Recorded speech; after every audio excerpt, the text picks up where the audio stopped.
بسم اللہ الرحمن الرحیم۔ السلام علیکم۔ آج ہم پڑھیں گے عقائد سعدی میں سے ایک واقعہ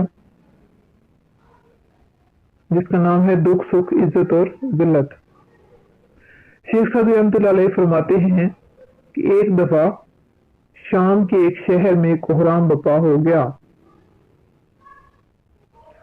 لوگوں نے اس کا سبب پوچھا تو معلوم ہوا کہ سپاہی ایک پارسا کو پکڑ کر لے گئے ہیں۔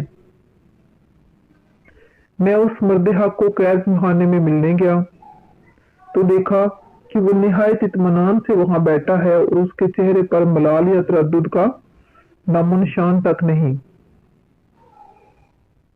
میں نے اس سے پوچھا کہ آپ اس قدر مطمئن کیوں ہیں؟